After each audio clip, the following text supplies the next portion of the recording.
Hello दोस्तों, middle class kitchen में आपका स्वागत है। और आज हम बनाएंगे सूजी के लड्डू, या जिसे रावा के लड्डू भी कहे जाते हैं।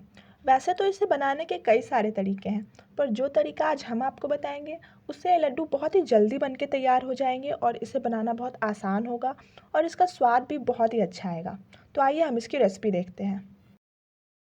सिंस हमने कहा है कि ये रेसिपी बहुत ही आसान होने वाली है, इसलिए इसमें हम मेवा या मिल्क पाउडर का इस्तेमाल नहीं करेंगे। 250 मिलीलीटर कप से हमने 2 कप दूध लिया है और उसे हम कढ़ाई पे गाढ़ा होने के लिए चढ़ा देंगे। हम इसे फुल फ्लेम पे चढ़ाएंगे जब तक कि दूध गाढ़ी ना हो जाए, और फिर हम दूध गाढ़ी होने पे उतार लेंगे।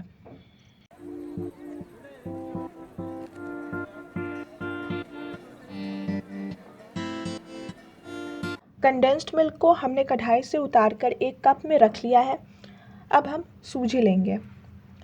आप देख सकते हैं कि मिल्क को गाढ़ा करने के बाद इसकी मात्रा थोड़ी कम हो गई है। ऐसा होता है, गाढ़ा करने के बाद दूध या तो कम हो जाती है या ज़्यादा हो जाती है। और सूजी हमने जिस कप से हमने 2 कप दूध लिया था, उसी कप से हम 1 कप सूजी लेंगे। आप इस मात्रा का ध्यान रखें। सूजी आप कोई सी भी इस्तेमाल कर सकती हैं, बारीक वाली या मोटी वाली। हमारे घर पे मोटी वाली अवेलेबल थी, तो हमने मोटी वाली सूजी ही यूज़ की है। और अब सूजी को सानने के लिए हमने गुनगुने कंडेंस्ड मिल्क का इस्तेमाल किया है। याद रखें कि दूध ना तो ज़्यादा ठंडी होनी चाहिए और ना ही गर्म। तो आप देख सकते हैं कि हम दूध को ऐसे धीरे धीरे करके इस मिक्सचर में डालेंगे और इसे सानेंगे।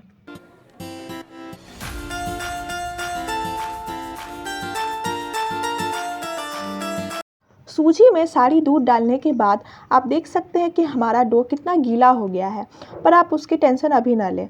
और इसी डो में हम 1 चम्मच घी भी डालेंगे और फिर इसे सानेंगे।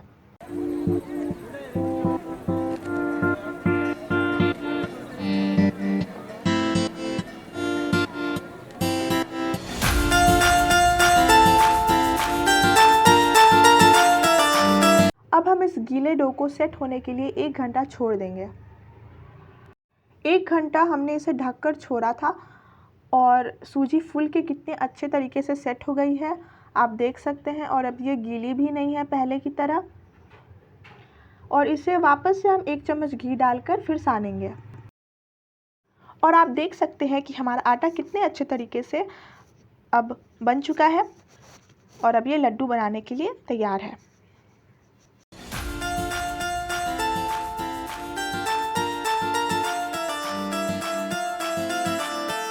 तो अब हम इस आटे की लोई बनाएंगे, क्योंकि हमें इसकी मोटी रोटी बनानी होगी।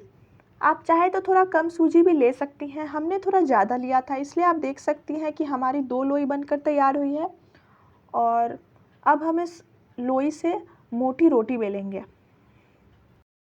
रोटी बेलने के लिए आप कैसी भी टेढ़ी मेढ़ी रोटी भी बेल सकती हैं। रोटी बेलने के बाद हम अपने तवे को गरम करके उसके ऊपर घी ग्रीस कर देंगे, क्योंकि रोटी जो होगी वो थोड़ी गीली होगी और इस पर चिपक सकती है। अब हम अपनी बेली हुई रोटी को सावधानी से उठाकर इस तवे पे डालेंगे। ध्यान रखें कि तवे का जो हीट है वो एकदम लो होना चाहिए, तभी ये रोटी अंदर से अच्छे से पकेगी। क्योंकि अगर थोड़ा सा भी हाई फ्लेम रहा तो ये रोटी जल सकती है या कच्ची रह सकती है, और ऐसा होने पे लड्डू का स्वाद बिगड़ जाएगा, उसका कलर भी बिगड़ जाएगा। और ऐसे ही साइड में घी लगा के इसे ग्रीस करते रहें। जब रोटी अंदर से पक चुकी होगी तो आप इसे तवे पे ऐसे गोल गोल घुमा कर देखें। अगर ये आसानी से गोल गोल घूम रही होगी, इसका मतलब ये रोटी जो है अंदर से पक चुकी है और अब इसे पलटने का समय आ गया है। तो अब आप इसे बड़े ही सावधानी से पलट दें।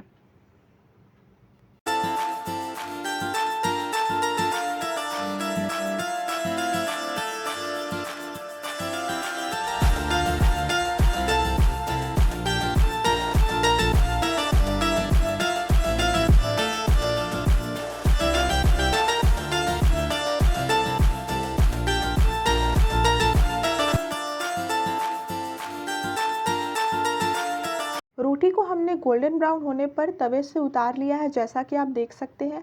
इसे गोल्डन ब्राउन होने पर ही उतारें और फिर हमें इसे छोटे छोटे टुकड़ों में तोड़ लेना है।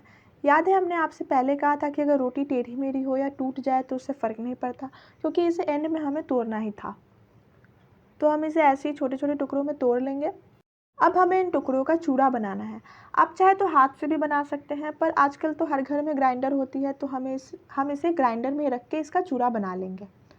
तो हम ये सारे टुकड़ों को ग्राइंडर में डालेंगे और इसका चूड़ा बनाएंगे। ध्यान रखें कि हमें इन टुकड़ों को गर्म नहीं पीसना है, ठंडा होने पर ही इसे तोड़ें और ठंडा होने पर ही इसे ग्राइंड करें, नहीं तो जो ये आटा होगा वो अच्छा नहीं बनेगा।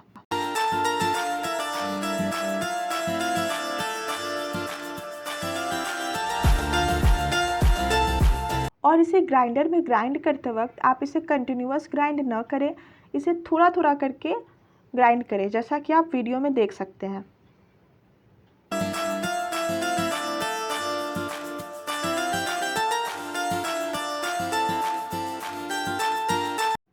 रोटी को ग्राइंड करने के बाद हमारा जो आटा बनेगा वो इस तरह का दिखना चाहिए।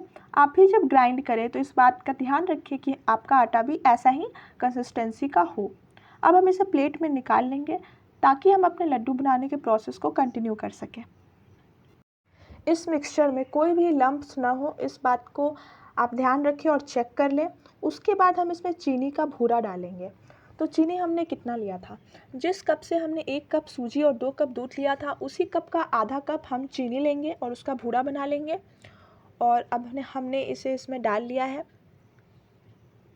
साथ ही 1 छोटी चम्मच इलायची पाउडर भी डाला है और अब हम इसे अच्छे से पहले मिला लेंगे।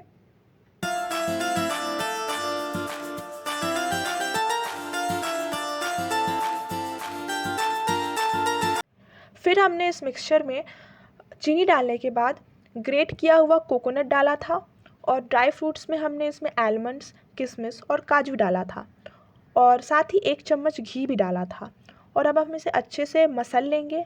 याद रखिए कि इसे 1 से 2 मिनट ही मसलना है, ज़्यादा नहीं मसलना है। अब इसे 1 से 2 मिनट सानने के बाद आप थोड़ी सी मात्रा हाथ में लें और जितने बड़े साइज़ के आप लड्डू चाहते हैं उतनी मात्रा आप हाथ में लें और लड्डू का आकार दें, जैसे हमने किया है। और आप देख सकते हैं लड्डू बनके तैयार हो रहे हैं और कितने टेस्टी हैं। लड्डू बहुत ही सॉफ्ट और टेस्टी बने थे।